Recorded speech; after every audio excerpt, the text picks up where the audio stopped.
Nah, itu rahasianya. Sebenarnya kalau kita bekerja di bidang sosial, itu salah satu membuat kita awet muda. Betul, karena dari hati kan. Dari Passion. hati. Dan lagi pula kita akan melakukan sesuatu untuk perbaikan, kan? Betul. Perbaikan Untuk kebaikan, untuk perbaikan untuk yang sistem. Walaupun kita nggak bisa merubah dunia ya, tapi minimal kita bisa merubah yang dekat kita dulu deh, apalagi diri kita sendiri. Nah, Mbak Dokter kenapa mau di dokternya apa nih? Psikolog atau dokternya aku sebenarnya dokter umum. Aku dokter umum. Loh. Yes, aku dokter umum, tapi alhamdulillah ada rezeki bisa masuk ke BNN. Ya sebenarnya kaget juga, Mbak. Itu karena iseng-iseng berhadiah ngedaftar mau jadi PNS atau Ya gimana? sebenarnya ya kita coba yang namanya peluang gitu kan. Kita coba karena sebelumnya kan aku di klinik kecantikan dulu. Habis dari dokter umum kecantikan. Bisa nggak nanti agak tarik-tarik Nah dikit? itu aku belum nyampe sana belajarnya.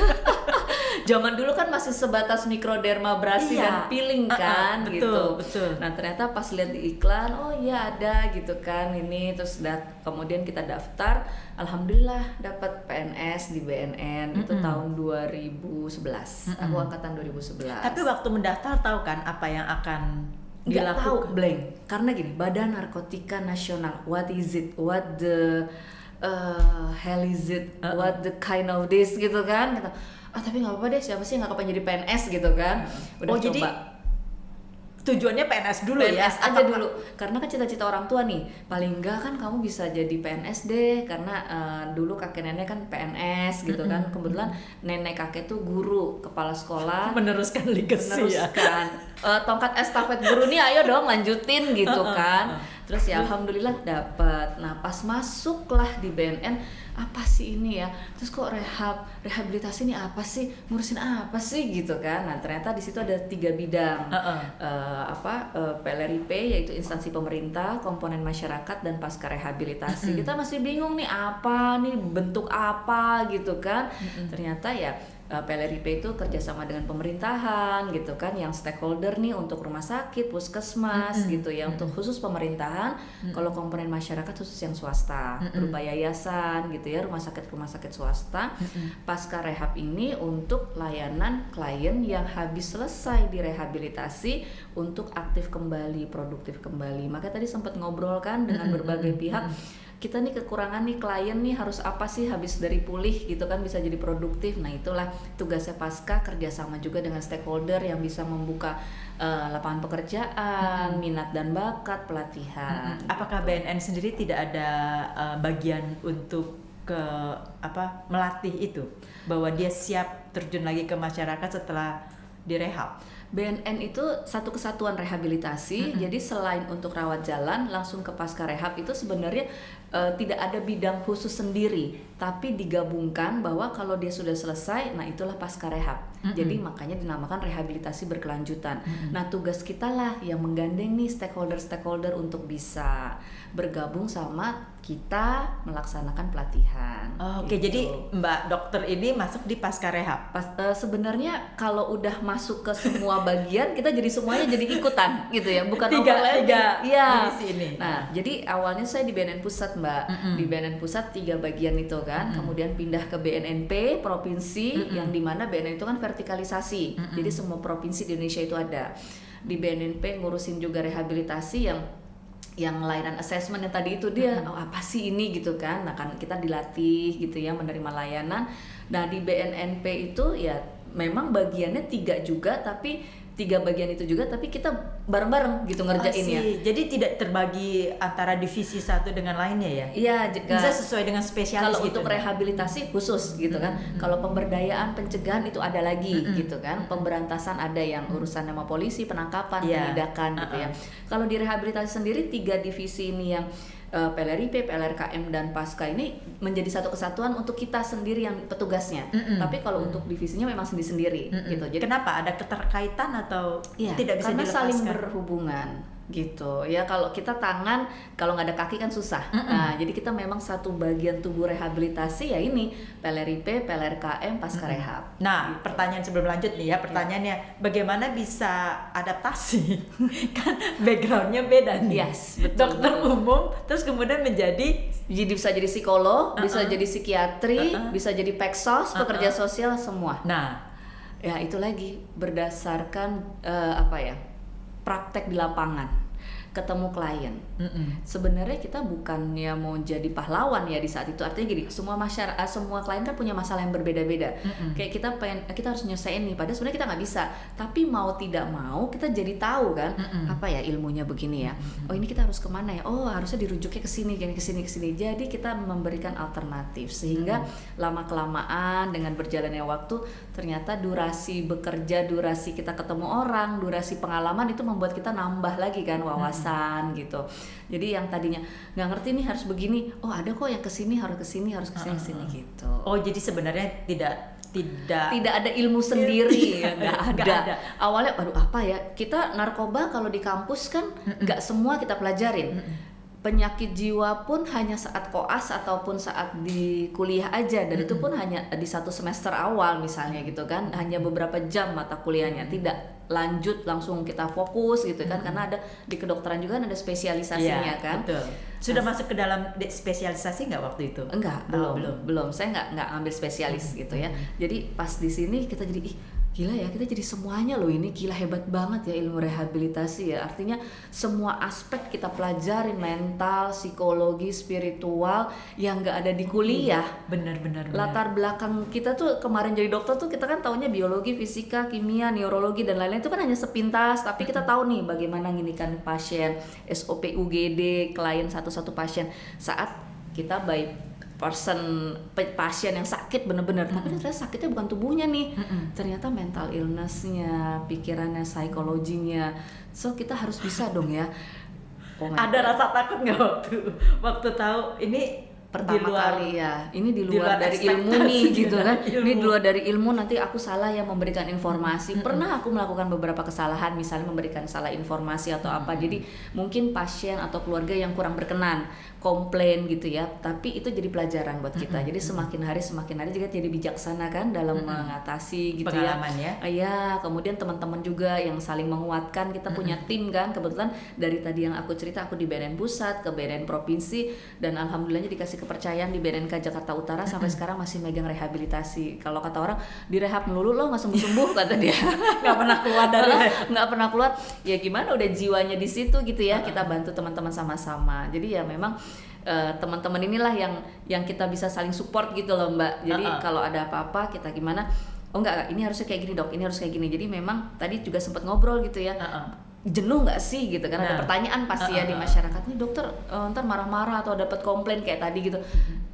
Ada rasa jenuh, tapi kembali lagi tunggu, ini kan ibadah ya, ini kan kita ngejalanin, ini kita sama-sama ya, kita memang mau merubah perilaku orang kan susah ya, kita sendiri aja susah gitu. Betul. Kan gimana kita merubah orang ya, oke kita pelan-pelan nih, jadi mana yang prioritas, terus nanti kita diskusi nih ke teman-teman, gimana guys, kira-kira ini agak sulit nih case-nya. Caranya mengurangi kejenuhan itu seperti apa? Karena kan pasti mengabsorb hal-hal yang toksik lah ya, atau yang negatif dari mereka gitu. Iya.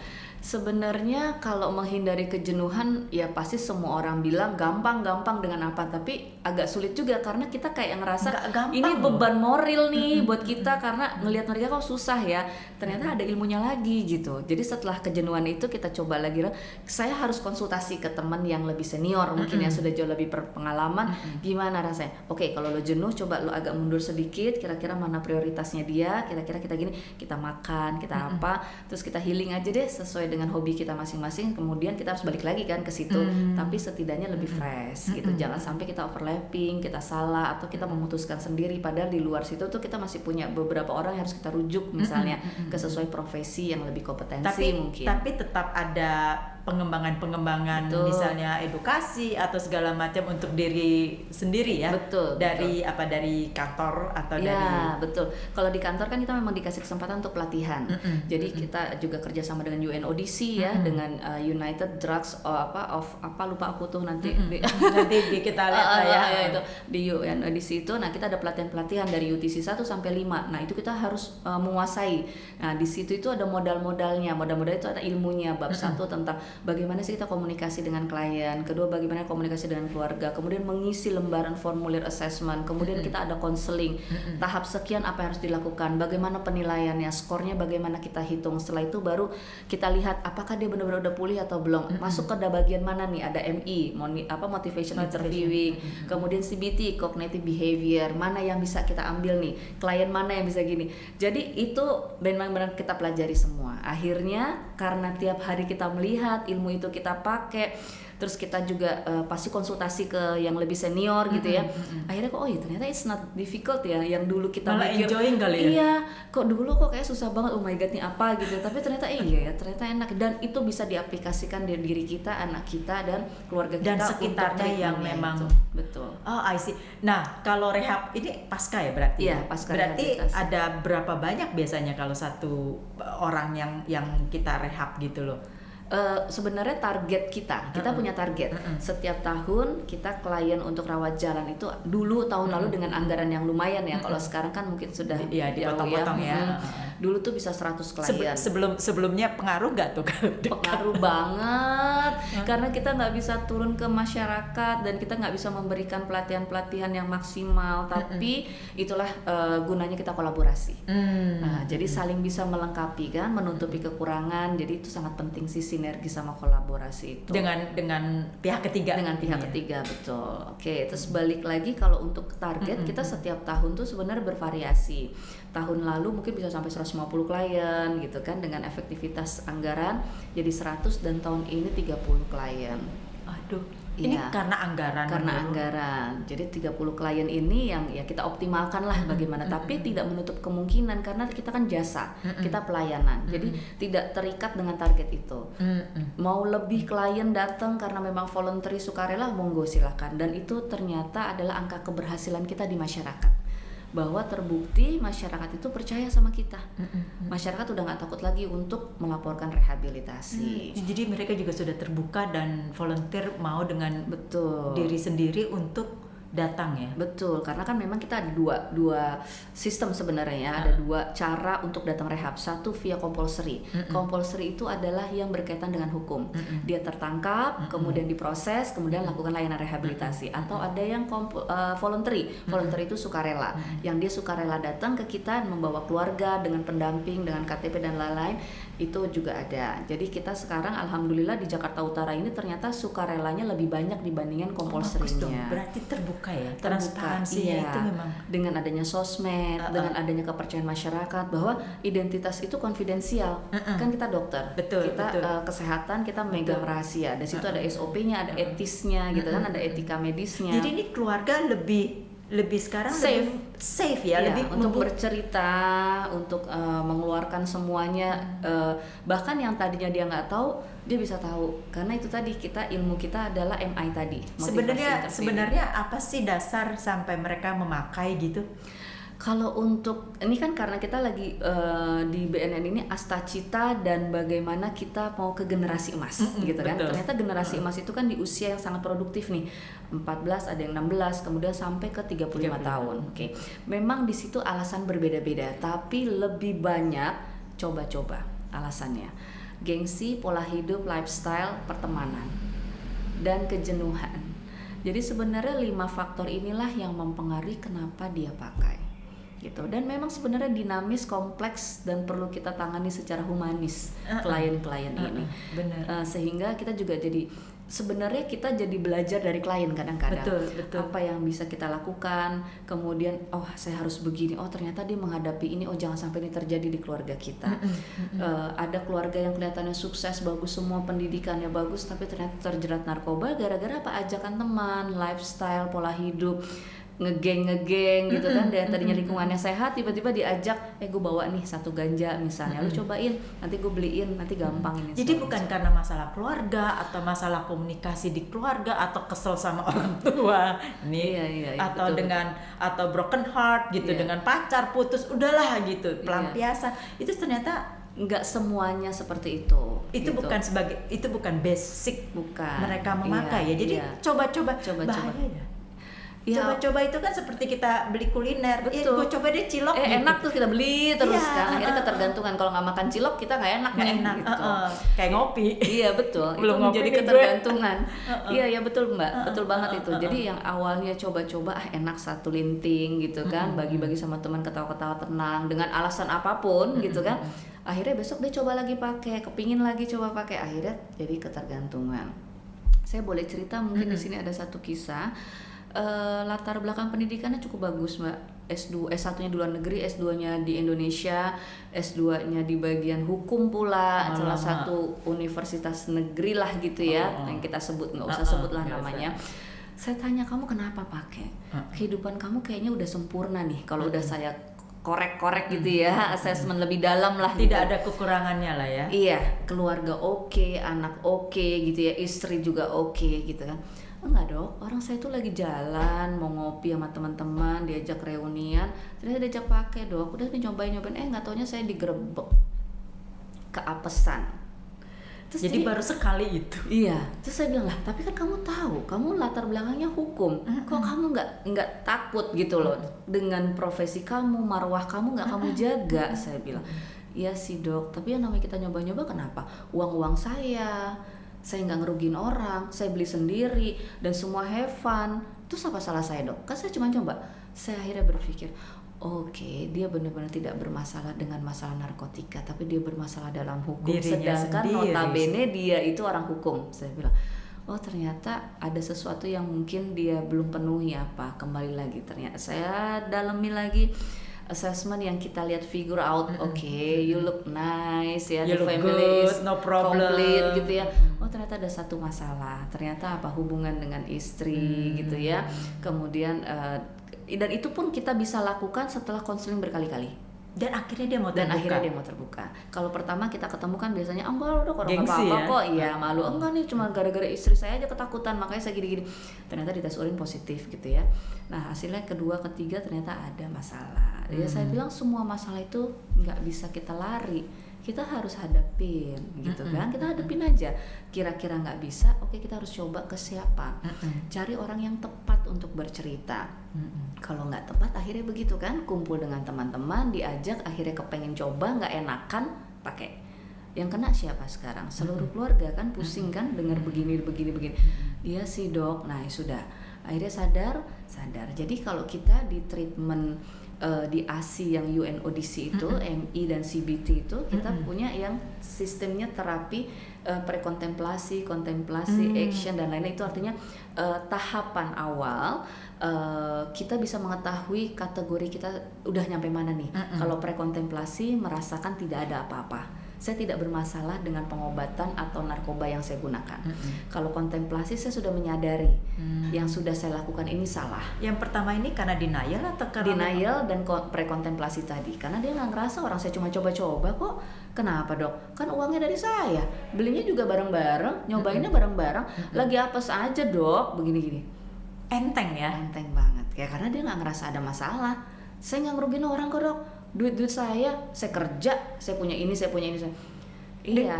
Dengan sekali pakai begitu, apakah nanti bisa Ketergantungan? Ada keinginan untuk pakai dan akhirnya Ya pasti, ketergantungan? saya nggak bisa menyatakan. Karena itu udah pernah pasti nyoba ya. sekali gitu. Pernah nyoba, otomatis zat narkotikanya langsung masuk ke dalam sisi narkoba pusat. Nah, di kita kan ada sistem endorfin dan lain-lain ya yang kita tahu. Dan susunan saraf pusat itu kan dia sudah tahu banget Udah zat nyimpen. apa, memori apa yang sudah pernah saya lakukan. Nah, jadi sekali mendengar ganja, iya gue kan pernah nyoba. Langsung memorinya keluar. Yes, bayangkan aja ini otak sehat. Seperti itu, otak yang sudah maksud saya gini, yang dalam kondisi kritis, manusia yang mau meninggal, 2 menit sebelumnya aja otaknya mereview memori-memori sebelum dia meninggal. Betul. Gitu kan, dia seperti saya ingat dulu begini itu yang sudah mau menjelang ajal. Bagaimana ini memori yang baru dia lakukan, even itu setahun 2 tahun atau 3 tahun yang lalu, tapi kan sudah masih nempel.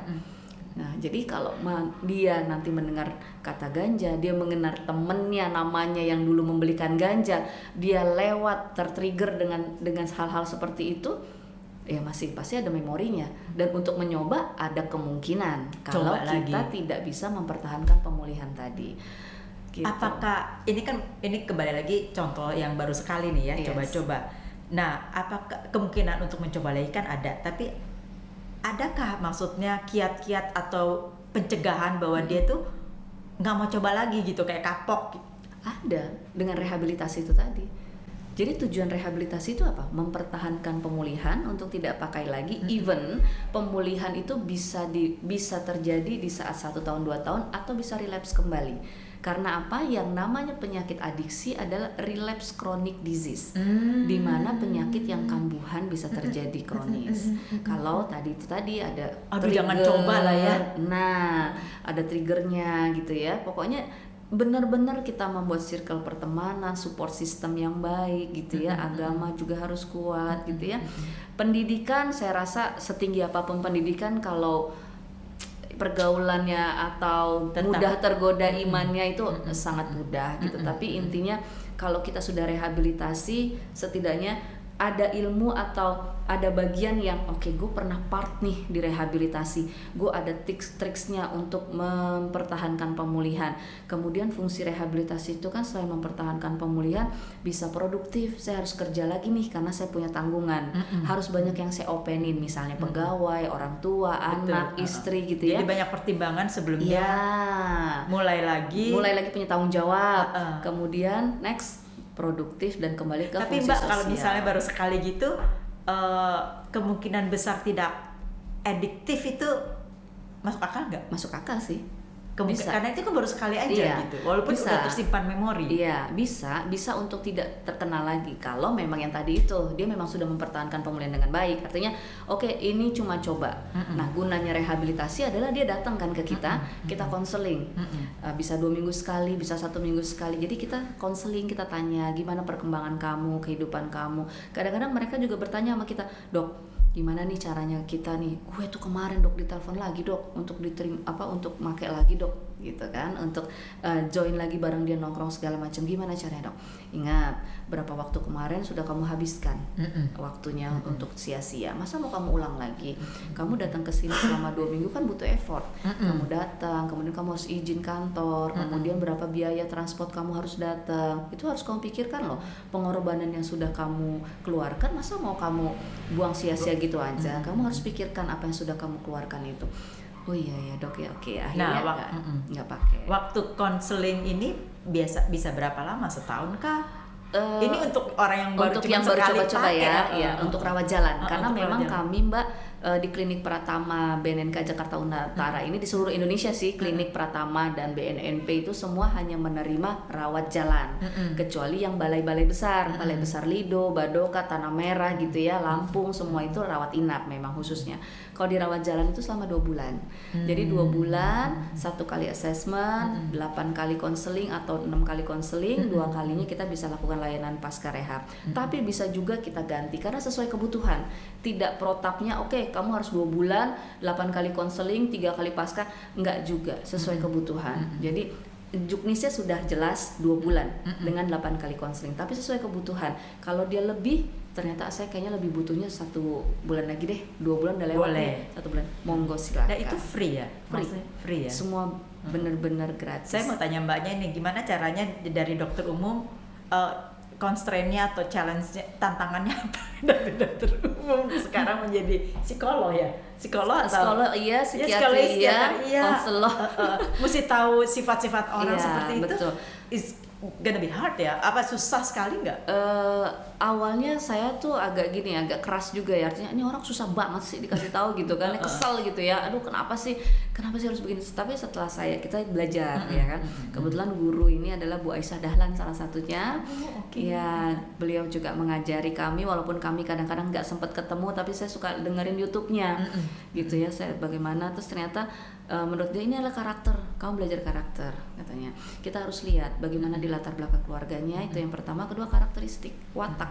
kita nggak bisa semuanya harus kita iyakan. Mm-mm. Ini challenging kita. Mm-mm. Buat diri kamu sendiri aja orang lain belum tentu paham. Mm-mm. Anak-anak kamu aja kamu belum paham. Betul. Tapi kalau kamu udah tahu watak, bagaimana cara mengisi baterai kasih sayang, sehingga dia tidak mencari di luar, it's good. Minimal semua terpenuhi kalau kamu sudah mengerti. Oh ya oke. Akhirnya lama-lama itu challengingnya adalah mengerti watak. Karena suka ngeyel kan, klien-klien ini kan lucu-lucu. Pasti lah ya. Pasti denialnya tinggi, ngeyelnya, aduh udah semua deh. Gaya, gengsinya tuh juga tetap ya, tinggi. apalagi kalau kita menemukan status sosialnya lumayan tinggi, ya kan. Kalau yang rendah aja bandel yang luar biasa gitu kan, apalagi kadang yang tinggi. Tapi ya sudah, oh ya memang latar belakangnya begini, kita harus pahami.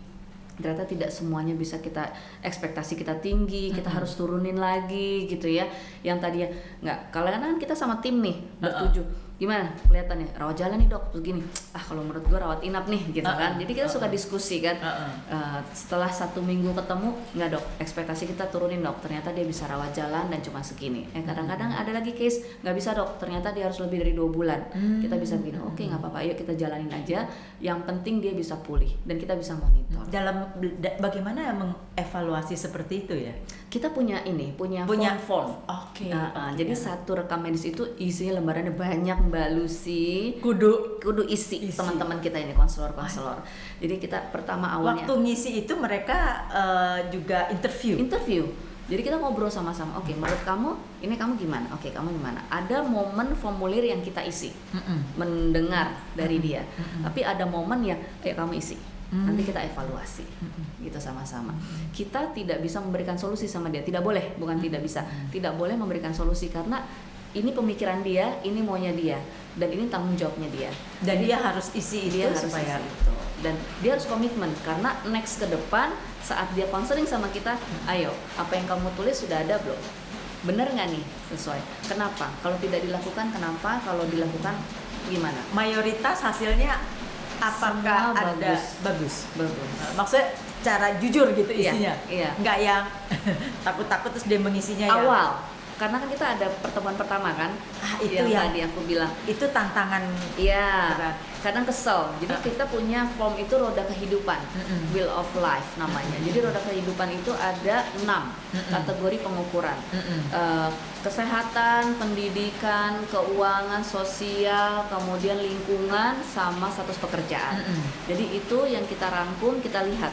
Kalau bentuknya bulat, sudah seperti bola, berarti dia udah stabil semuanya. Tapi kalau dia masih segitiga, jajaran genjang, oke, ini mana yang salah ya? Itu PR lagi kita. Jadi nanti kita lihat lagi, kita konselingkan lagi. Oke, menurut kamu gambar kamu udah benar belum?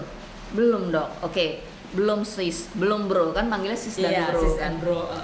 Belum. Oke, kalau belum, menurut kamu prioritas yang mana? Mau yang ekonomi dulu yang dibenerin, lingkungan dulu, pekerjaan dulu. Ini sih sis, enaknya ini. Oke, tulis, write down. Jadi kita tuh seni ya, dalam hal ini tuh seni. Jadi seni menulis, writing terapi, and then mirroring terapi.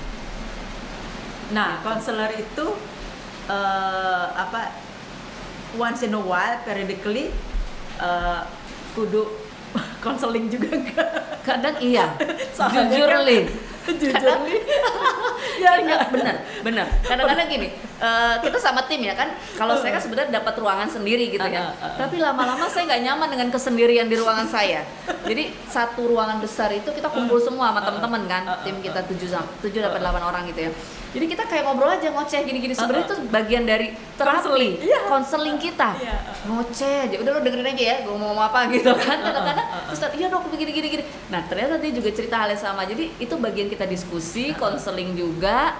Tapi itu kan not purposely lah, maksudnya sesama teman. Tapi adakah dari kantor gitu ya melakukan hal itu supaya kita juga kan ada improvement? Itu satu. Yang kedua, ini orang awam ya, saya sebagai orang awam gitu. Apapun yang kita masukkan sebagai konselor itu adalah ujung-ujungnya negatif. Nah itu kan pengaruh sekali dengan sel-sel kita juga kan. jadi kita yang jadi gitu ya, toxic terus kita yang jadi gila gitu kan. Aduh terlalu banyaknya gitu. Nggak usah jauh-jauh, 1-2 orang curhat kita aja malamnya kita pusing. Betul. Itu apakah kantor juga menyiapkan periodically gitu loh, kita jadi pasien? Kayaknya mikir sendiri aja deh gimana senengnya gitu. Karena kita hobinya makan Mbak. Jadi Oke. Emang di kantor adalah program untuk capacity building Iya, ya, untuk teman-teman semua itu segitu divisi lah kita bisa bersama-sama. Tapi kan bareng-bareng. capacity building itu beda loh dengan Beda kan dengan counseling. Yes. Maksudnya ini mengeluarkan apa Iya. yang gimana tuh? Iya, ya kita sejauh ini kita punya psikolog klinis yang udah senior lah. Iya. Kita telepon. Ini kayak lo pada burn out semua ya, gitu kan?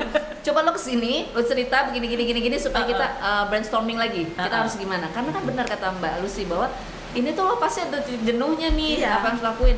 Iya nih, kita beli es krim udah. Kita beli es krim yang minimalis deh. Mau yang mereknya Aice kah, mau Walls, kita beli yang coklat, kita rame-rame. McDonald ya, kita beli sundae coklat gitu.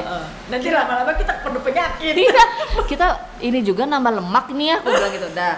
Terus nanti kita makan apa, tapi kok ternyata nggak ngilang juga ya. Kita harus telepon. Jadi kita rujuk ke psikolog klinis. Jadi kita dengan pribadi-pribadi sendiri bahwa kita membutuhkan itu ya. Yes. Jadi tidak ada misalnya setiap 3 bulan sekali atau selama kita menangani 2-3 pasien misalnya kita harus dirujuk ke psikolog. Ya ada lama-lama kitanya kali yang jadi klien. Loh, iya loh. Nggak, karena Iya. ini kan apa Ya, kita harus pembuangan. kita harus punya Kayak- tempat sampah. Iya. Kan di mana harus ini. Iya betul Mbak, betul Ada banget. nggak counselor gitu ya justru dia jadi problem